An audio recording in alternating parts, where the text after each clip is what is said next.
Eu agradeço muito a fala dos senhores e a contribuição que estão dando ao nosso trabalho nesse momento.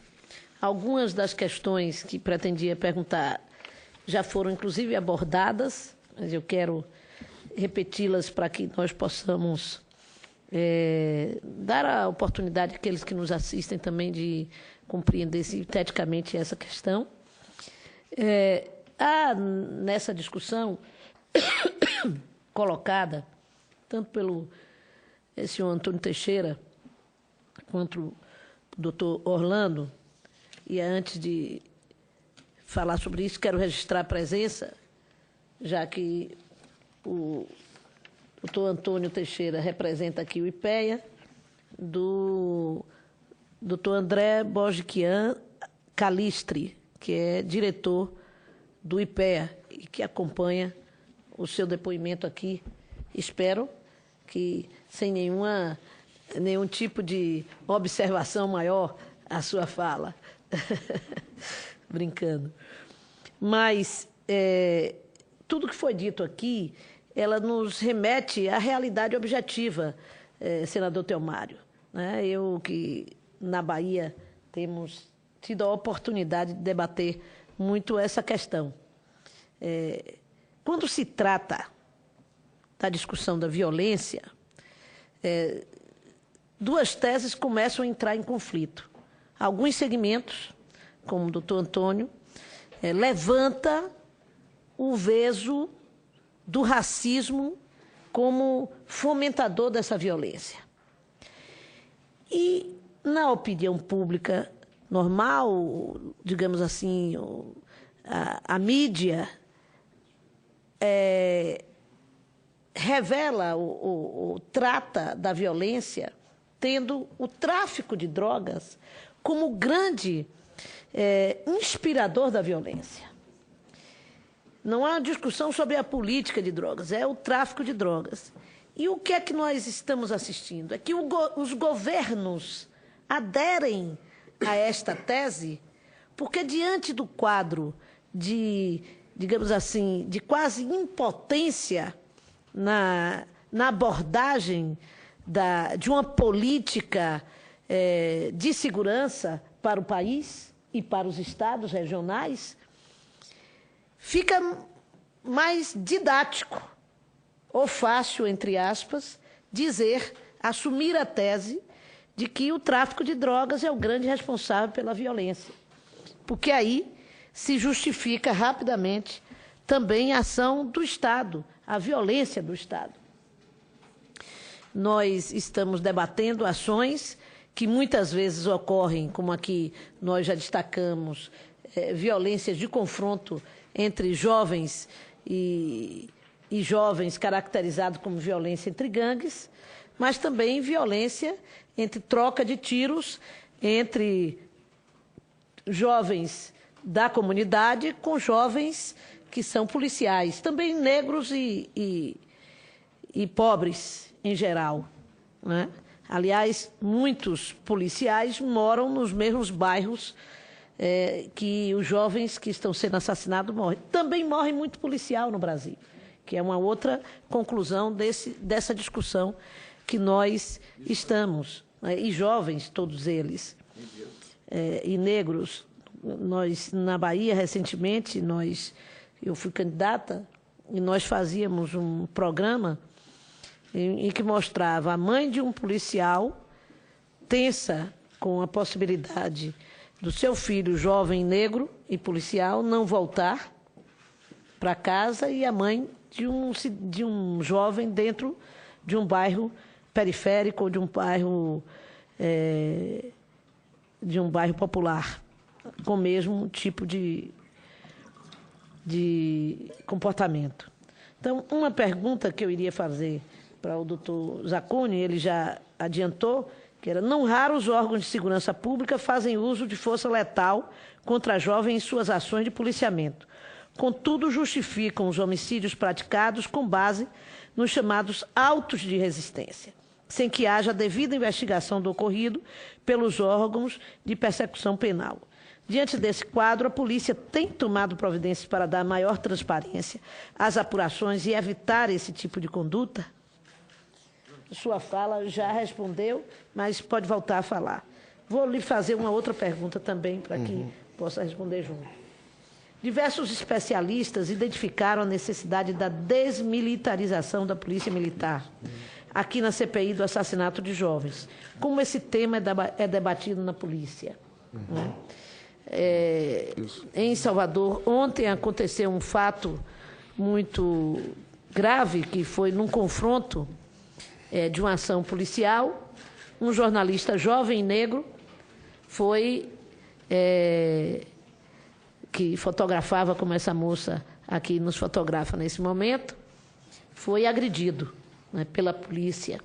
Então, como se vê, quando há uma ação em que o Estado começa a ficar conivente com a violência, ela vai se enlarguecendo e vai alcançando outros, digamos assim, outros segmentos da população com o mesmo tipo digamos assim, de conivência da sociedade com o fato. Né?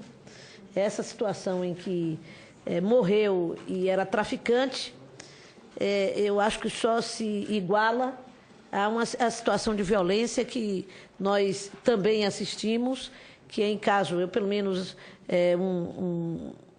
um dançarino negro muito importante, um coreógrafo na cultura baiana, no ano passado, foi assassinado, e existiu um movimento da sociedade, dos artistas, dos intelectuais, pela apuração do fato, do assassinato, e se apurou e se concluiu de que ele foi assassinado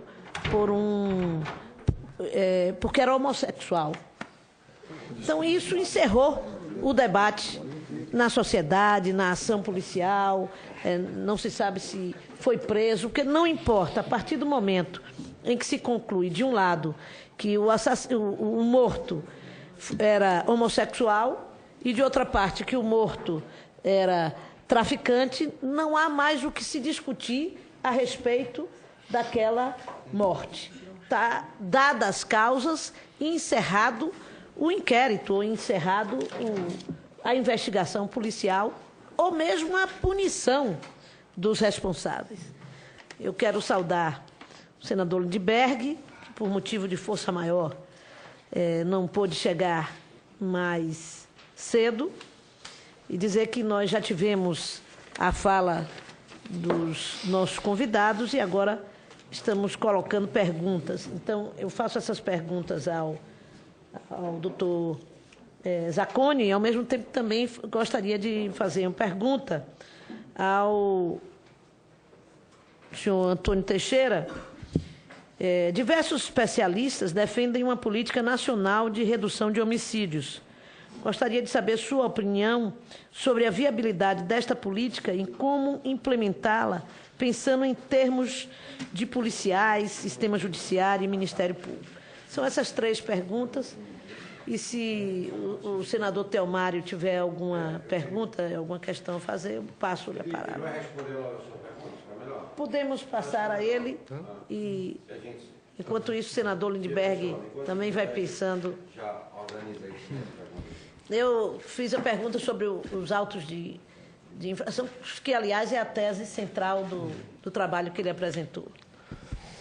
Bom, vou inicialmente cumprimentar o senador Lindbergh Farias, prazer em revê-lo. Né? Nós tivemos um encontro num momento muito importante da minha vida profissional, quando o senador era prefeito em Nova Iguaçu. Eu fui delegado titular da 52ª DP em Nova Iguaçu e pude participar de perto, né, das ações que a Prefeitura de Nova Iguaçu, né, teve em relação à juventude, né, e a redução dessa violência em Nova Iguaçu, e a ajuda que me foi dada como delegado. Eu tinha uma unidade com 500 presos, e nós sabemos que a grande maioria dos presos no Brasil são jovens e que sofrem violência nos cárceres, né, e era uma carceragem de delegacia, né, que hoje nós conseguimos com muito esforço no Rio de Janeiro, acabarmos, né? Mas ainda é uma realidade no Brasil, ainda existem muitas unidades prisionais, né? Às vezes, inclusive, dentro de batalhões da Polícia Militar.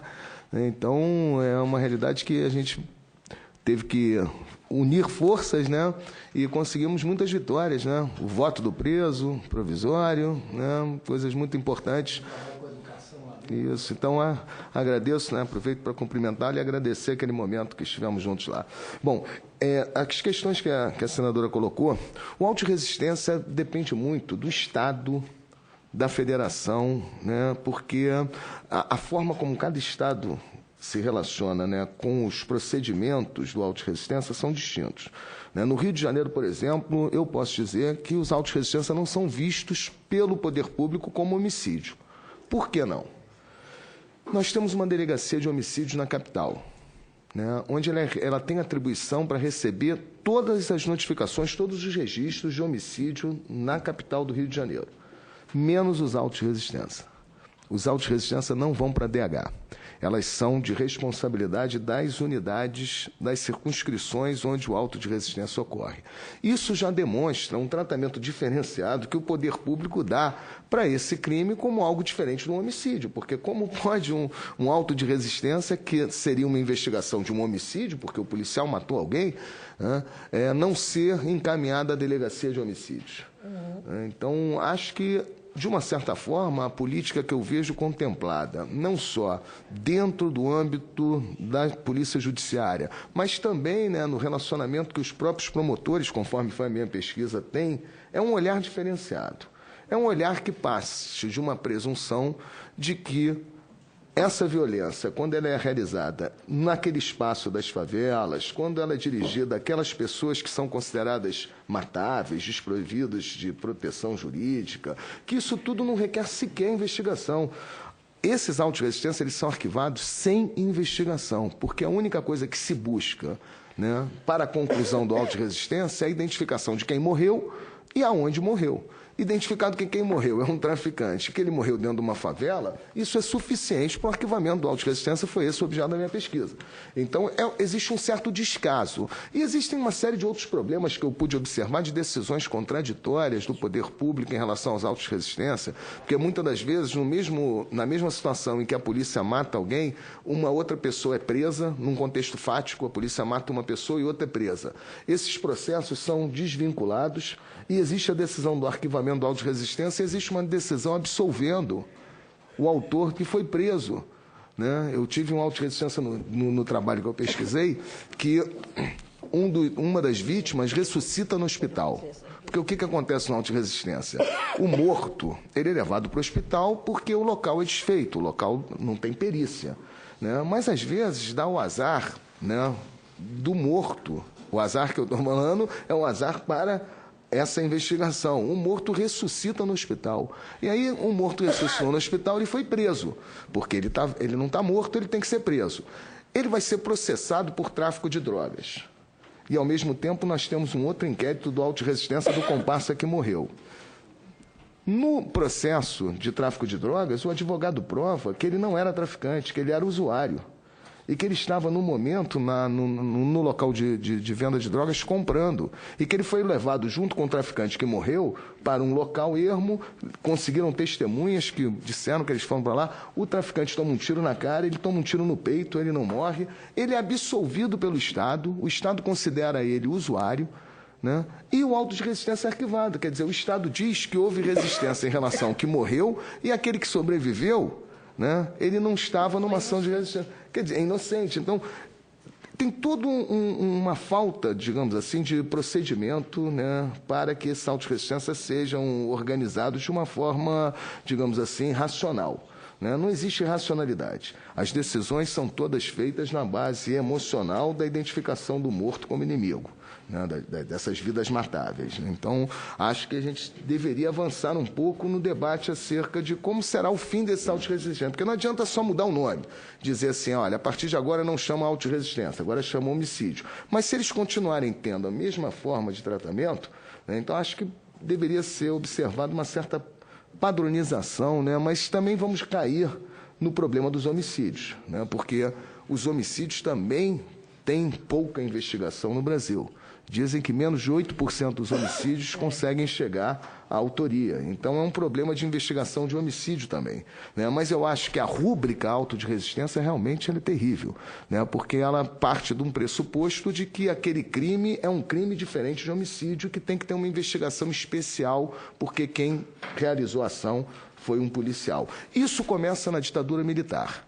É importante que nós observemos que o auto de resistência é uma criação no estado da Guanabara, né, através de uma portaria que cria esse procedimento, né, como um procedimento de investigação especial em relação a um homicídio praticado por policial. Isso é chamado, inclusive, numa reportagem do jornal, acho que era o jornal O Dia, né, como Esquadrão da Vida. Ou seja, é interessante porque o auto de resistência ele vem como um contraponto para o que existia antes dos anos 60, quando ele foi instituído, que eram os esquadrões da morte. A polícia diz, não precisamos esconder mais os corpos, né, daqueles que são vitimizados por ações policiais. Podemos apresentar esses corpos à sociedade na forma... A primeira matéria do jornal, que no primeiro auto de resistência no Rio de Janeiro, que foi na Lagoa, dizia exatamente isso, Esquadrão da Vida, né? O auto de resistência é a maneira como o Estado vai dar legitimidade a essa violência policial. Isso é uma coisa séria, né? Porque nós estamos falando aí de contemplar algo que está numa zona de indistinção entre o legal e o ilegal, porque se nós não podemos ter uma investigação que consiga todos os elementos a determinar a legítima defesa do policial, nós estamos na dúvida.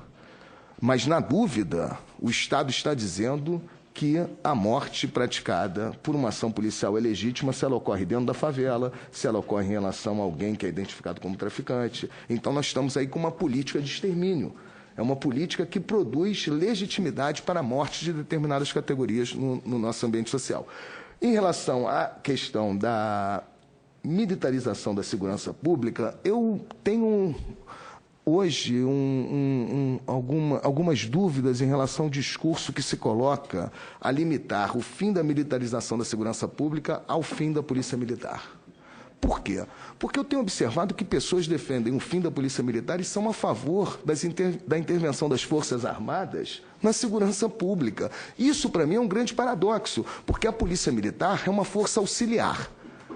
Como vamos acabar com a força auxiliar e mantermos o discurso de que as Forças Armadas, que são as forças principais, devem intervir na área da segurança?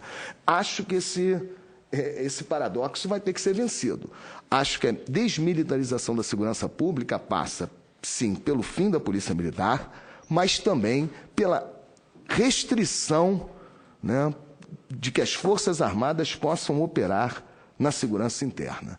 Isso não é a função das Forças Armadas num Estado democrático de direito. As Forças Armadas têm que tomar conta das fronteiras e elas têm que se colocar na defesa do território em relação à agressão de um outro Estado soberano, na alta política. Trazer as Forças Armadas para a baixa política para fazer, né, a segurança de territórios no Brasil, principalmente dos territórios pobres, não sei se nós vamos estar desmilitarizando a segurança pública somente acabando com a PM. Então, acho que nós temos que discutir, né, o artigo 142 da Constituição Federal, que garante às Forças Armadas, né, dá às Forças Armadas o poder de garantir os poderes constituídos da República. Está lá no artigo 142. Se nós formos estudar na genealogia desse artigo 142, está lá o Centrão, na Constituinte, né, com a presença de um grande lobby das Forças Armadas que insistiram nessa redação dessa forma que está o 142. E hoje tem gente falando por aí em intervenção militar constitucional. É ali que está o problema, no 142. Mas esse problema aumenta quando setores progressistas, né, do campo político admitem e muitas das vezes fomentam a intervenção das Forças Armadas na segurança. Temos que acabar com esse paradoxo, né? Desmilitarizar a segurança pública é formarmos operadores de segurança. Policiais têm que ser operadores de segurança pública e não operadores de guerra. Agora, se colocamos as Forças Armadas para trabalhar na segurança pública, nós estamos na contramão da desmilitarização da segurança pública, porque soldado é soldado. Soldado não é operador de segurança pública, né? Então, acho que é importante ressaltar, né, que existe ainda, né, uma confusão muito grande no debate sobre a desmilitarização. Obrigada. Passo a palavra ao doutor Antônio para que ele possa responder e depois, imediatamente, ao senador Telmário. Ok. O Gabriel Eduardo ele fez uma pergunta, né, por que regiões metropolitanas concentram os índices de homicídio e também perguntou se existem ações focalizadas, se eu não estiver enganado. Bom, as regiões metropolitanas concentram porque também são nessas regiões que se concentra o processo de militarização. Hoje, embora você tenha um crescimento da violência em alguns municípios pequenos, né, os dados mostram isso, é nas regiões metropolitanas que você tem um acirramento da violência no Brasil hoje. Acirramento esse que se dá em torno da disputa por territórios urbanos, do qual o tráfico de drogas participa, a política antidrogas, na verdade, participa como intensificando os conflitos, né? Separando a sociedade em traficantes e usuários, delimitando territórios em que essas práticas são socialmente consentidas e reprimidas, né? E a gente não tem hoje grandes ações focalizadas em termos de segurança pública que não seja o modelo das UPPs, que, a meu ver, reproduz a ideia da favela e dos morros como repositório de monstros, como uma natureza que precisa ser civilizada. Para mim, uma política essencialmente racista, tá? E que vem sendo questionada pelas comunidades, vem sendo questionadas em diversos estados, inclusive pelo esse estado permanente de gestão policial da vida, que tem sido denunciado por inúmeras organizações negras, tá? Então, não me parece que essas ações focalizadas que estão aí são a solução. Pelo contrário, elas são também o nosso problema hoje. Tá? Existe um plano, que é o Plano Juventude Viva, mas o Plano Juventude Viva é uma estratégia, ela não é uma política pública que tem condição, pela sua dimensão, pela sua escala, de dar conta do desafio, né, de uma violência que se expressa como elemento sistêmico, né, da sociedade brasileira, né? Mas existe um plano que vem sendo discutido, um plano nacional de redução de homicídios.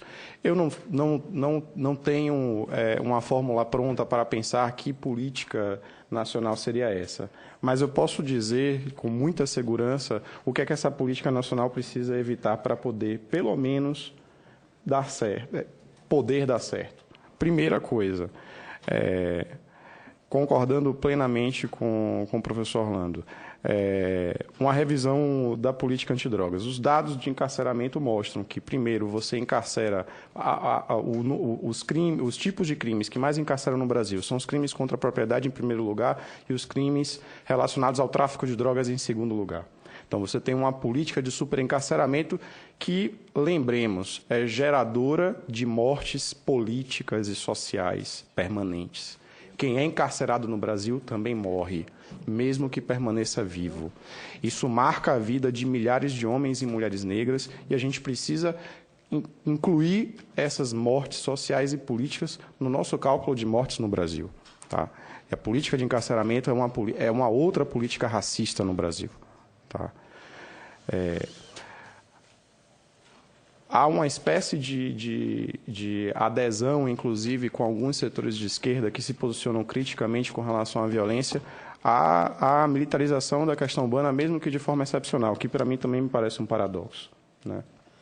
Então, não dá para admitir que a solução para a questão social seja, mais uma vez, a política policial de segurança pública, reeditando a gestão policial da vida como a solução para elementos sistêmicos formadores da sociedade brasileira. Tá?